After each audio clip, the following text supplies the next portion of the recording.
Good afternoon and welcome to this afternoon session, which is Getting into Government and the Civil Service. My name is Sophie Collar and I'm one of the Careers Consultants for the Careers Service. So the aims of today's session are to give you an overview of the roles, departments and areas within government, help you to understand what the government employers are looking for in candidates, and also know where to go when looking for these kinds of roles. So I'll give you a succinct overview of the civil service and local government, as well as touching on application support that's available from the career service, and then I'll hand over to our guest speakers. So a huge thank you to our guest speakers who are here today for giving up their time to come and talk to you. So we have Carl Robson, and he is a senior in-house researcher for the Cabinet Office within the civil service. We have Nasik Mir, who is an assistant programme manager for NGDP, and Lauren Stevenson, Louise Edwards and Lizzie Martin, who are here from Manchester City Council. If you can just register your attendance, please, before we go any further, using the QR code or the bit.ly link, and that way I can make sure that you get the resources that you need following up from the session. So working in government in the UK, it's a really wide range of careers that covers central, national, regional and local government. And the roles themselves can range from general management or general graduate recruitment programmes or more generalist roles to more specific professions where you might need particular experience and qualifications. It's within the public sector, so that does mean that it's subject to changing economic and policy circumstances, and that can affect funding, it can affect job opportunities. And in terms of some of the public services that it covers, it incorporates healthcare, education, law enforcement, security and social care, as well as many other departments.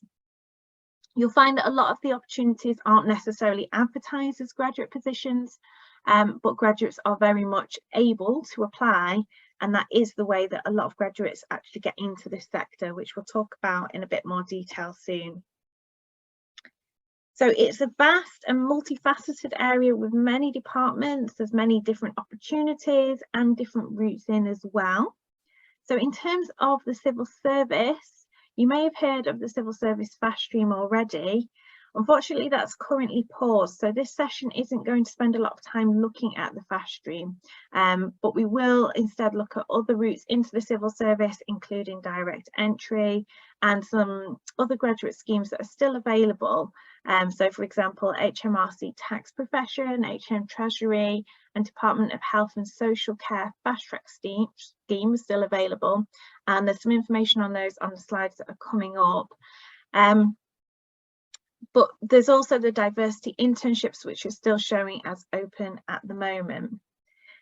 So along with the civil service, there's regional and devolved government and local government, and we'll be focusing mostly on civil service and local government opportunities today. So the civil service does the practical and administrative work of the government, and more than half of all civil service provide services direct to the public. So this information is taken from the gov.uk website. The civil service have public accountability, which means that they need to work to a very high standard. And they also monitor and publish their E&D statistics, and you can see the link to that on the gov.uk website. You can see the values here, which the civil service embrace, and you would need to be able to show understanding of those and how they reflect with your own values during the application process. Roles available in the civil service include policy development and implementation, but also roles such as analyst, project management, as well as those more specialist roles such as lawyers and economists. And it is important to be aware that civil servants do need to be politically neutral. So this is a recent snapshot of jobs taken from the Civil Service Jobs website.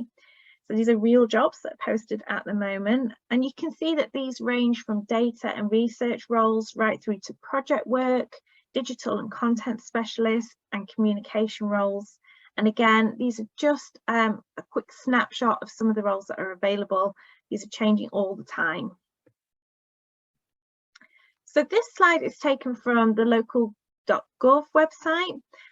So local government can cover social care, schools, housing, planning, waste collection, all of those services that you're familiar with, but also some lesser known ones. So things such as registrar services, pest control and business support also come under local government.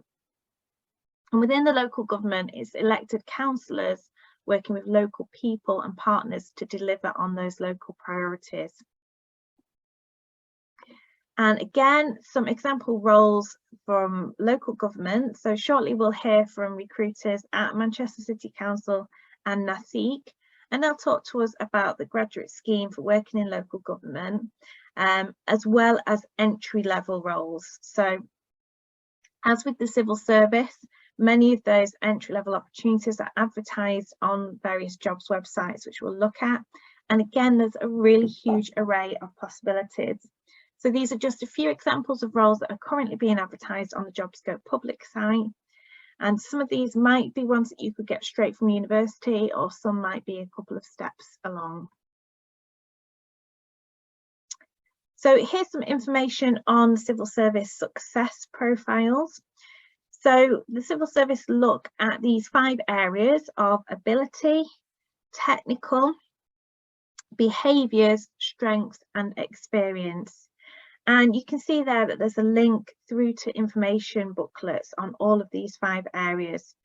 So really what this means is that the recruitment process for the civil service is very transparent, and it really does allow you to be very well prepared for what you need to demonstrate for a role. It's all there, but it's a lot of very comprehensive information. And they are available, these booklets, in all accessible formats as well. And the idea is that using these strengths profile, the civil service can recruit more fairly and more inclusively to mirror society. In local government, you might find that you get competency-based interviews. So for these, you'll need to demonstrate the skills and competencies that you have in line with the person's specification. This will change every time, but these skills are just some examples of the kinds of skills that you might need to demonstrate within a local government interview. And we do have some support available through our pathways.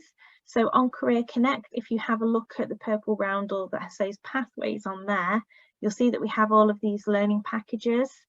The Get Interview Ready package will help you understand how to articulate a star or a car answer to a competency question and help you to feel prepared for those interviews.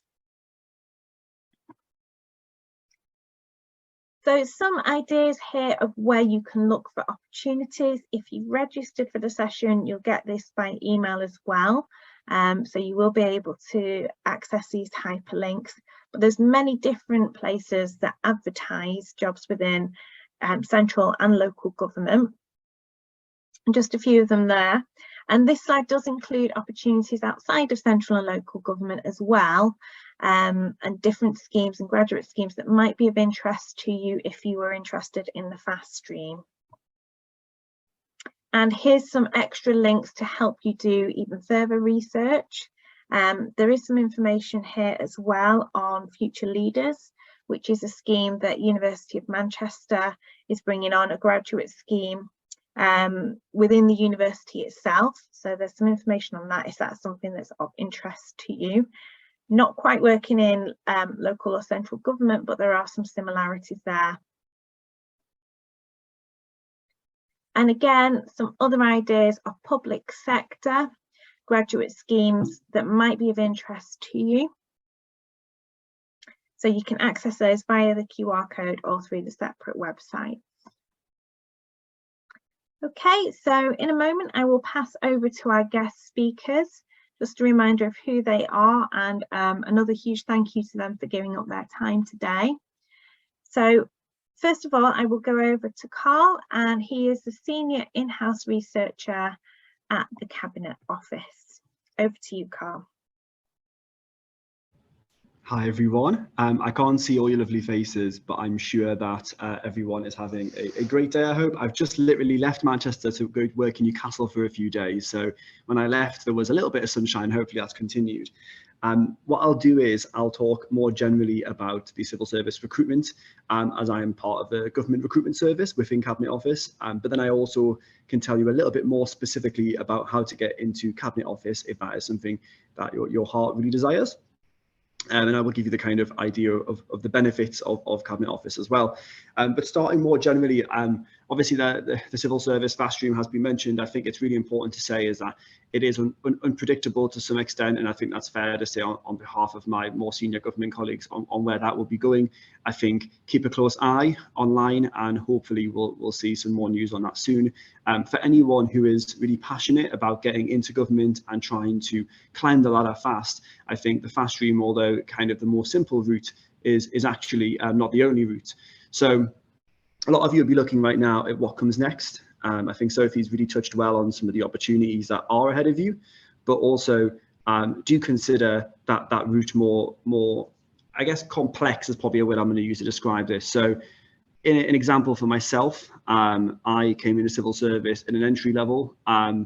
It certainly wasn't classified as a degree level entry role, and I had just achieved my master's when I first joined, but it was my passion to be able to climb that ladder, and therefore I came in at a more junior rank to do so, and then got promoted twice within 1 year to then climb up faster. And so I would encourage you that if you're looking at job opportunities, do consider some of the more junior roles as well, even if you feel like those might be ones you'd excel at quite easily. In regards to success profiles, which will be one of your first barriers, or should I say, or cheerful barriers when you're looking at applying, I would describe them as a game almost, and I mean that in the nicest possible way, of that once you learn the elements of success profiles, how to structure an answer correctly, and how to kind of make the point you need to make within a short space, it becomes a lot easier then to continue to do that in the future. And so I would thoroughly recommend that looking through the Success Profiles online PDF, which is widely available, breaking down your answers and getting feedback from people who either are civil servants or from your careers department on how you can condense your experience and your life ways into a short space. That will really help in being able to get those answers right. And because civil service is half a million people strong, we do follow a very rigid process when we're recruiting. And because of that, you can get used to the formatting and almost get a template set of answers, which is quite exciting as well. It took me, oh gosh, to get the job that I'm in now, I think took me 30 applications before I just about nailed it. And that was just sending off applications, getting feedback and recrafting until I was ready to take on that role.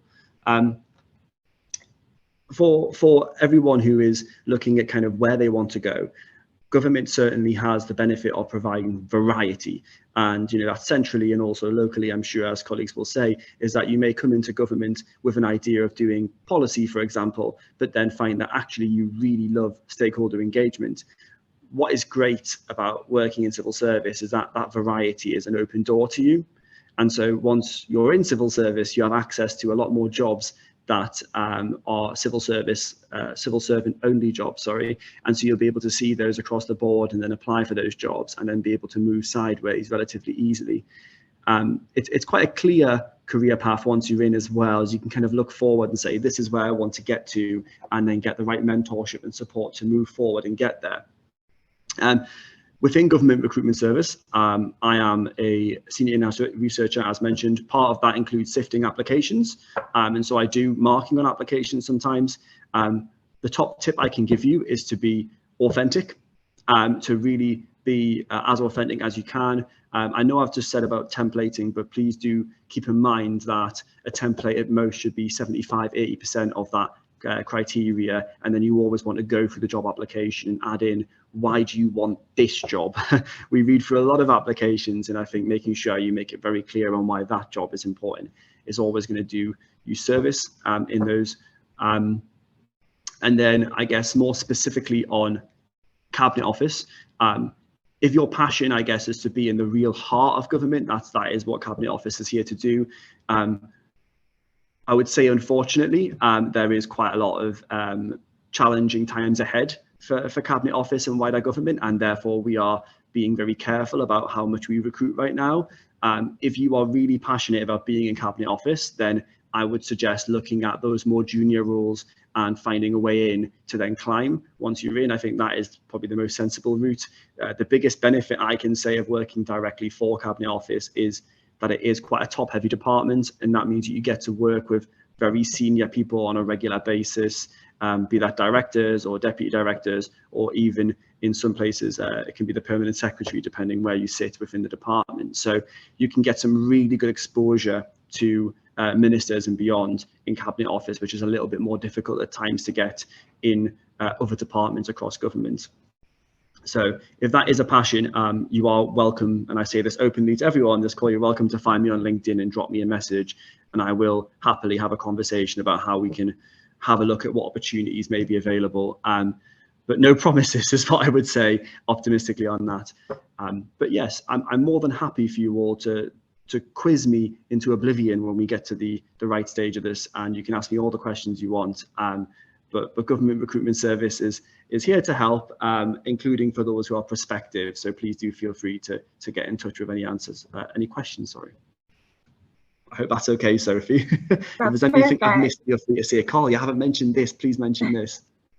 Well, as you say, we can come to questions at the end and see if anyone has anything else to ask you, but that's a really helpful overview. And thanks as well for offering to connect with the students on LinkedIn. I'm sure they'll appreciate that. I'm just going to go across to Nazik now, and I've made you a co-host, Nazik, if you want to share any slides or anything. Thanks, Sophie. Good to be here. I hope everyone is well. So like Sophie said, I've got some slides to share. I'm just going to try and pull them up in a second. If you can also let me know once that's visible. Yeah, I can see that. Thanks, Nazik. Sure. Give me a second, sorry. Sure. So, yeah, I'm Nasik. I'm from the NGDP team. I'm the Assistant Program Manager, having recently joined. You might be interested to know actually that I was also on the National Graduate Development Program a little while ago, and it's almost come full circle, but I can get to that in a couple of minutes. So, yeah, I'm here to talk to you about the NGDP. I know it's a bit of a mouthful and a bit of acronym overkill, but that stands for the National Graduate Development Program. Okay, so what I wanted to cover, this is an idea. I think I'll skip probably the first part of what local government is, because I think Sophie did quite a bit of justice to it, as well as central government. So we can move swiftly on from that. But I wanted to tell you about what the NGDP specifically is and how it's kind of an entry route into local government.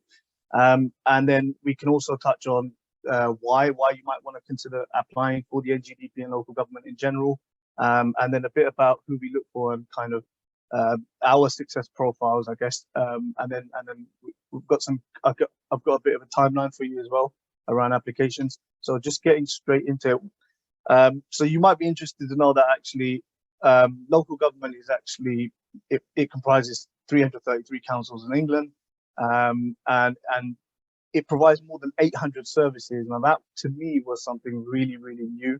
I had no idea before working in local government or finding out about the NGDP. Before that, I always thought, okay, council tax, I get a parking ticket and I get my bins collected, and that was it. But actually there's a whole array of services that Sophie's touched on, and we can also look into a bit more detail. And actually, yeah, moving right into the next slide, this just gives you a little bit of an idea of the type of work that's available in local government. And some of these were quite surprising to me. They might be to you. Things like domestic violence, that's a huge kind of issue at the moment. There's roles in public health, community safety generally, regeneration, and then adults and children's social care, more frontline operational roles, including refuse and recycling.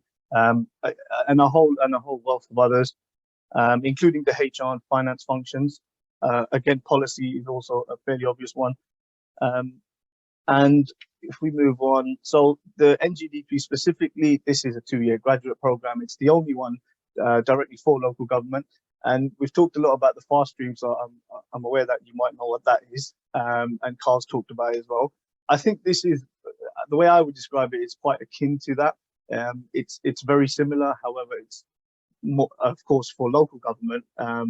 So a little bit of key details here. The idea is you do a minimum of 3 different placements, though most trainees do 4, and some might even do more within the 2 years. And there's a starting salary here, and that's what we stipulate nationally. Of course, London and other regions also tend to be higher than that. That's up to the host authority. So we work with over 70 different councils up and down the country. And then depending on where you want to work, we take that at a later stage, we take your preference into consideration. We've got people who want to move away from where they're originally from. Conversely, we've got people who want to stay in the local area and make a difference there. As part of the program, there is also a fully funded ILM. Currently, that's an ILM, that's an Institute of Leadership and Management Level 7 qualification. This is normally reserved for senior management. And if you go on LinkedIn and if you find like directors usually and above or heads of service, you within local government, you can often find this qualification or something similar. So again, why the NGDP? Just some headline things to think about. I think you're really able to make a tangible impact, something that maybe you can see a little bit more close to the detail. It's about giving back to the communities that we serve, and of course it is challenging work, but there's a real support offer, particularly around the NGDP, and there's a quote from a previous trainee as well. Just give you a second to maybe read that.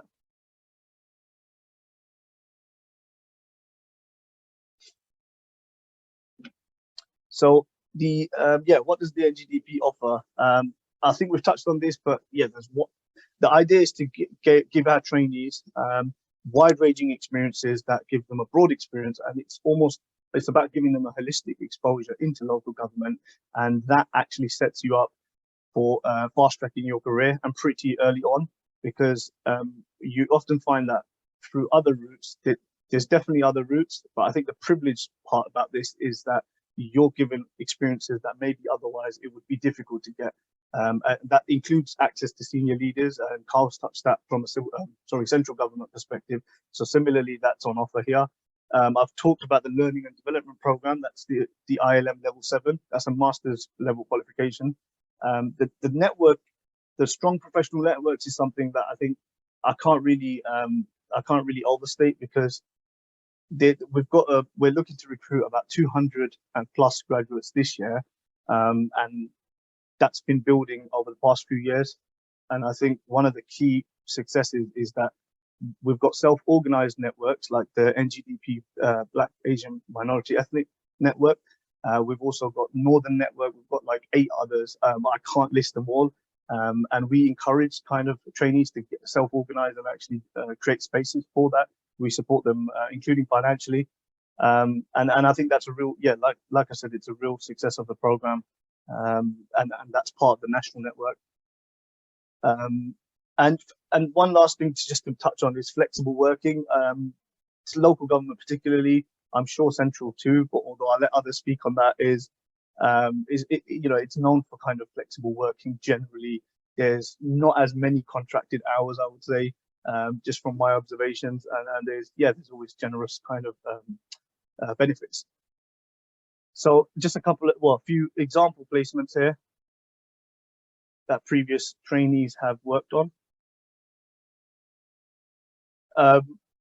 And actually, just here, I'd quickly talk about my own experiences. So I mentioned I was on the program a little while ago.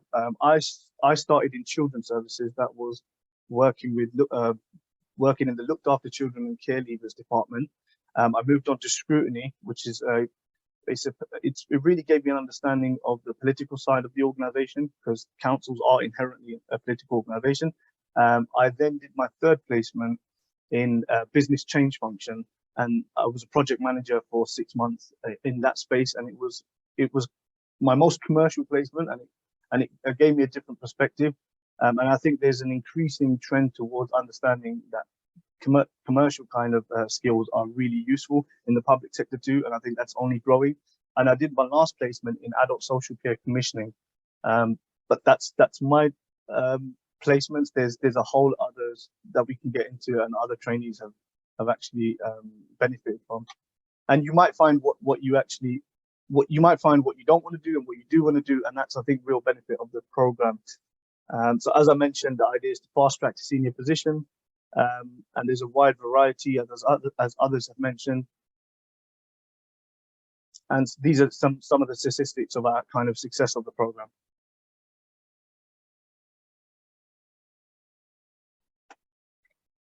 So just touching on who we're looking for, I think first straight away it's important for me to mention that we're not looking for one particular type of person. I always thought that a lot of these programs are. I was a bit cynical about that, but it really isn't the case. I'll give you some real examples. So myself, I did my degree quite a few years after most of my peers would have done, and I joined the program after that. I've worked with people who've done their PhDs, who've got 2 kids. I've got people who've come straight out of university, and there's a real mix. And I personally really like that, because I think the different perspectives and the more diverse groups that we bring into the sector and the public sector in general, I think the more richer the experiences and the more we can benefit from that. So just to be really clear, our only criteria to actually apply is a minimum of 2.2 undergraduate in any degree discipline, and also right to work without sponsorship. So just these are these are the 8 key skills and behaviors that we are looking for you to demonstrate if you apply at each stage. All 8 wouldn't be assessed at each stage. That would be a lot to ask for, but I think yeah, it's good to note these, and you can also find these on our website. Just touching on equality, diversity and inclusion. So at every stage we really strive to take reasonable adjustments and provide reasonable adjustments. There's networks, as I mentioned, that they're really helpful. And even when I applied, to give you an example, the BAME network was really pivotal in actually me feeling supported to actually continue the application. So they're another resource that you can tap into if you did apply. And yeah, I think everyone would agree that they want to reflect, organizations in the public sector generally want to reflect the diverse communities that they serve. And as I've already alluded to this, but graduation doesn't have to be recent. But again, it can be. It's not an issue. And just some key dates for you to keep in mind if you wanted to consider applying. So we're open for applications, and 4th of January, midday, it's when the applications close. Just to mention that the first stage is literally a basic application that would ask you your personal details, and then a situational judgment test. That is all of our first stage. But just to touch on, our second stage is a video interview. Our third is an assessment center, and our 4th and final stage is doing interviews at local councils that you want to apply work for.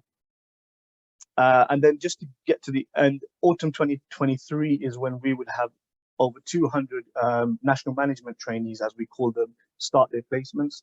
And I think, yeah, that's all I had, but this is some key contact details if you wanted to kind of look into that. I'll leave this up for a couple of seconds. And apologies, Sophie and others, if I've overrun.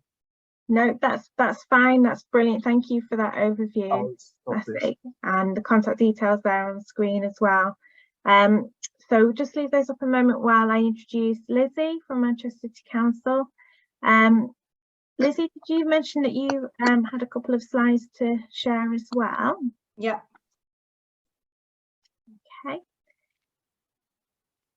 Okay, so over to you. Brilliant. Okay, so let me just get these slides up. Okay, is everyone able to see my slides? Yes, can see them now. Thanks, Lizzie. Brilliant.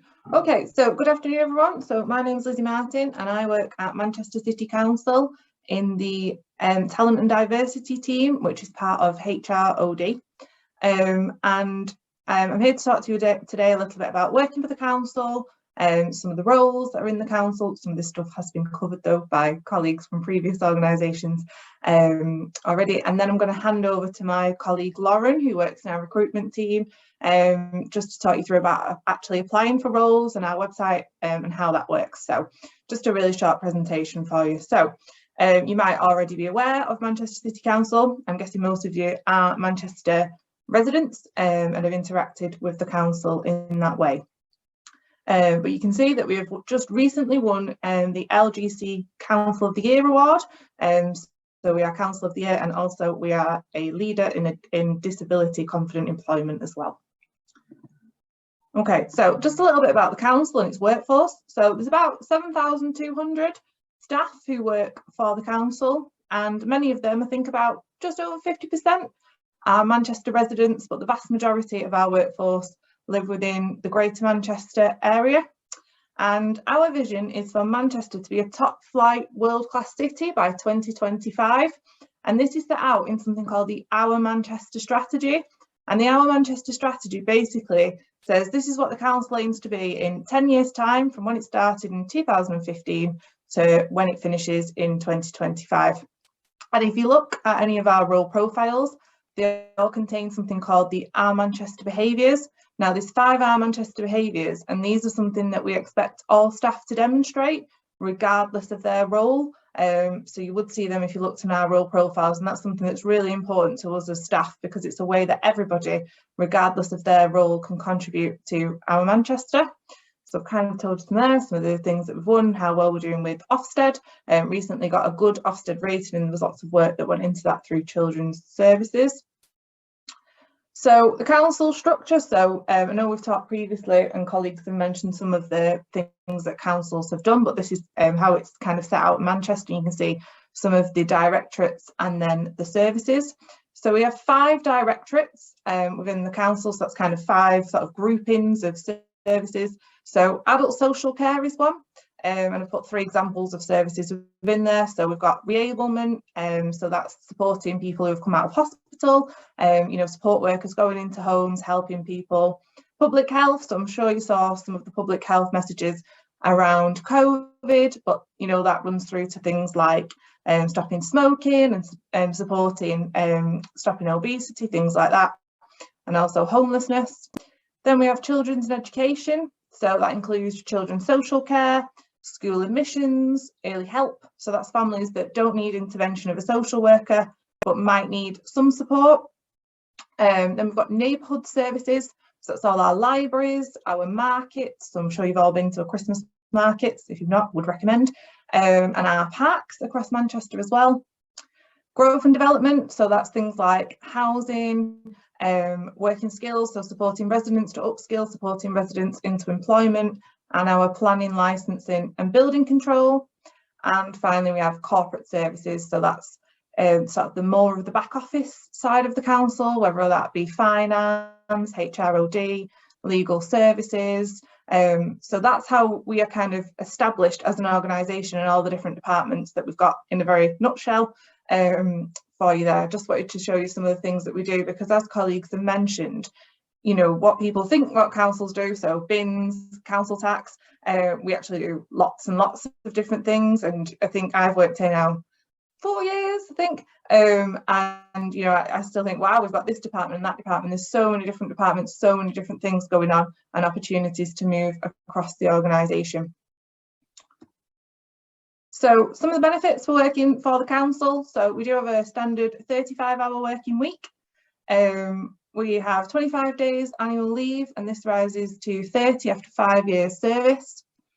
All staff get 3 years volunteering leave, 3 days volunteering leave, and that can be used however you like, as long as it's within Manchester, and that's part of Our Manchester and the organisation giving something back, allowing staff to go and improve Manchester and do some worthwhile volunteering, so we have really good uptake of that. All staff have access to health and wellbeing support. There is the local government pension scheme, staff travel, cycle to work scheme. You can purchase more annual leave.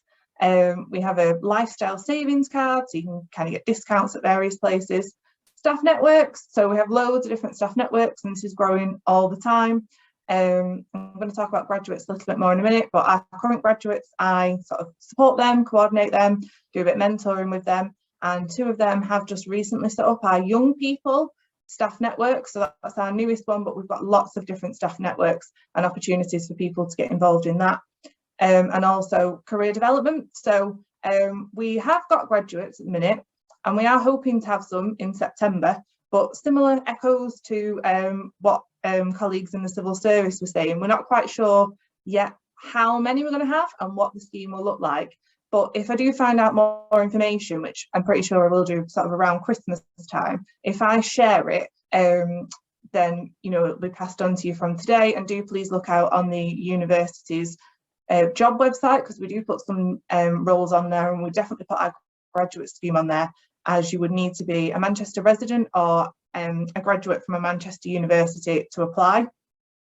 I also wanted to mention apprenticeships as well, because we do have lots of different entry-level opportunities, and people do come to us, you know, and progress quickly. But please don't be put off if you see that roles are apprenticeships. So all our apprenticeships are kind of paid to scale and are career graded. So you'd start off at a grade and then would move up on completion of that apprenticeship. And they're all permanent roles as well within the council. So it's not the kind of myths that you see around apprenticeships being on, you know, very low pay and being, you know, a year or 2 contract. These are more career progressive, longer term contracts. So I just wanted to mention that. And if you do see any roles on our website, please don't be put off if they do say the word apprenticeships, because there's some great opportunities in there. The only thing would be if you, for example, have an IT degree, you couldn't then do an IT apprenticeship. But other than that, you're completely open to do apprenticeships, even if you've got study at higher levels. So if you've got a level 6 or a level 7 qualification, as long as it's not in the same discipline, you're absolutely open to do an apprenticeship. And you might have seen, we did recently advertise a customer service apprenticeship on the university's jobs portal as well. So I'm going to hand over now to my colleague Lauren to take you through some information on our recruitment website. Hi all, I'm just going to share my screen with you so you can see the website and the different options we have. Just let me know if you can see that.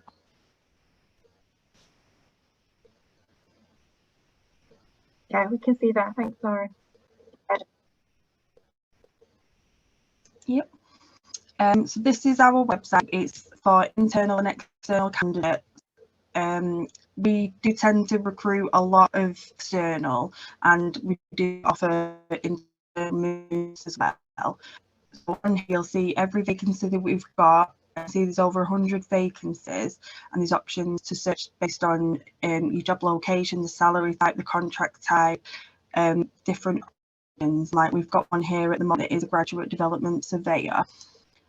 So I'll just show you the details that we have in the advert. It confirms the salary, and like Lizzie mentioned about progressing through the grades, and it does state if there's qualifications or anything required before you apply. It has a breakdown of the grades and different things that are expected of you in each grade. We also have tips on interviews and applications. We have the list of benefits that Lizzie mentioned as well, listed in all our adverts. We also have accessibility information and tips on how to submit the best application and what checks might be required if you are appointed to the role. So on here as well, we have the Manchester Continuous Service commitment.